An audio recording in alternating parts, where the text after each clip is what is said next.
नमस्कार दोस्तों, मैं सतीश सुमन आपके अपने YouTube चैनल श्रेष्ठ भारत में आपका स्वागत करता हूं। दोस्तों, हमने पिछली वीडियो के माध्यम से पढ़ा था राज्यपाल के कार्य और शक्तियों के बारे में। उससे पहले पढ़ चुके हम राष्ट्रपति के कार्य और शक्तियों के बारे में। दोनों वीडियो के लिंक डिस्क्रिप्शन बॉक्स में दे रखे हैं, आप चाहें तो वहां पर क्लिक करके देख सकते हैं या फिर आई बटन पर क्लिक करके भी देख सकते हैं।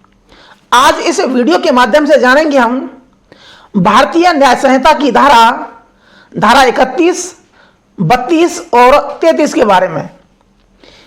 इससे पहले हम धारा पढ़ चुके हैं 28, 29, 30। उसका लिंक भी दे रखा है, आप वहां से इस वीडियो को देख सकते हैं या फिर प्लेलिस्ट से देख सकते हैं। तो आते हैं अपने टॉपिक पर। पढ़ेंगे हम धारा 31 भारतीय न्याय संहिता यानी कि BNS। धारा 31 में बताया गया है सद्भावना पूर्वक दी गई संसूचना, ऐसी सूचना जो किसी के फायदे के लिए दी गई हो और उससे दुर्भाग्यवश कोई अपहानि कारित हो जाती है या मृत्यु भी हो जाती है, तो इसमें कोई अपराध नहीं है।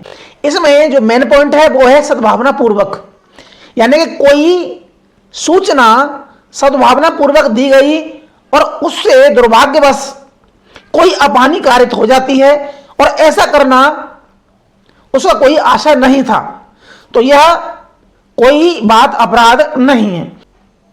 जैसे किसी डॉक्टर ने मरीज से कहा कि आप सिर्फ 15 दिन के मेहमान हो या फिर 1 महीने के मेहमान हो और इस सदमे में आकर उसकी मृत्यु हो जाती है, तो यहां पर डॉक्टर ने कोई अपराध नहीं किया है, क्योंकि डॉक्टर के द्वारा जो सूचना दी गई थी वह मरीज के फायदे के लिए दी गई। तो यह है धारा 31 BNS। अब पढ़ेंगे हम धारा 32। धारा 32 में बताया गया है ऐसा कोई कार्य जिसको करने के लिए धमकियों से या धमकियों के द्वारा विवश किया गया हो, यानी कोई कार्य उसने मजबूरी वश किया हो और वह कार्य अपराध हो, तो वह अपराध नहीं माना जाएगा। लेकिन इसमें अपवाद यह है कि वह धमकी अगर जान से मारने की है और वह जान से तुरंत मारने की है।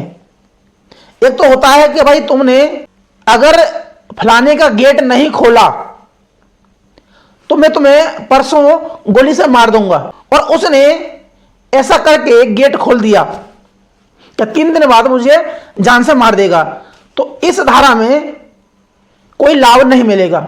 लाभ कब मिलेगा? जब जान से मारने की धमकी उसने तुरंत दी हो और वो तुरंत मारने के लिए कह रहा हो कि अगर उसने ऐसा कार्य नहीं किया तो उसे तुरंत मार देगा। तो ऐसे में वह गेट तोड़ देता है या गेट खोल देता है, तो उसने कोई अपराध नहीं किया है। जैसे डाकुओं की एक टोली है और वह किसी के यहां डाका डालने के लिए जाते हैं और किसी आदमी को जो पड़ोस में रहता है उसे जगा लाते हैं, जो उस तिजोरी का या उस गेट का ताला खोल सकता है या तोड़ सकता है, और उससे कहते हैं कि भाई तुमने अगर ऐसा नहीं किया तो हम तुम्हें अभी गोली से मार रहे हैं। ऐसे में वह तिजोरी का ताला खोल सकता है, तो यहां पर कोई अपराध नहीं है। अगर डकैतों ने यह कहा है अगर तुमने ऐसा कार्य नहीं किया तो हम परसों तुम्हें मार देंगे, तो इस धारा में कोई लाभ नहीं मिलेगा।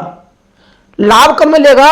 जब तुरंत मारने की बात कही गई हो, वह धमकी तुरंत मारने की बात पर हो तो लाभ मिलेगा। इस धारा के अंतर्गत उन अपराधों में लाभ नहीं मिलेगा जो राज्य के विरुद्ध मृत्युदंड से दंडनीय अपराध हैं, उनमें भी इससे लाभ नहीं मिलेगा। अगर कोई व्यक्ति अपनी मर्जी से डाकुओं की टोली में शामिल होता है और वह जाकर कहीं डकैती डालते हैं, तो भी इस धारा के अंतर्गत लाभ नहीं मिलेगा, वो अपराध ही माना जाएगा। तो यह है धारा 32। अब पढ़ेंगे हम धारा 33। धारा 33 में बताया गया है कि तुच्छ अपहानि कारित करने वाले कार्य अपराध नहीं माने जाएंगे। ऐसे अपराध जिनकी प्रकृति तुच्छ हो, हल्की हो, यानी कि किसी ने धक्का मार दिया, तो ऐसे अपराध नहीं माने जाएंगे। वह तुच्छ प्रकृति के अपराध हैं। तो यह है धारा 33। हमने पढ़ा धारा 31, धारा 32 और धारा 33।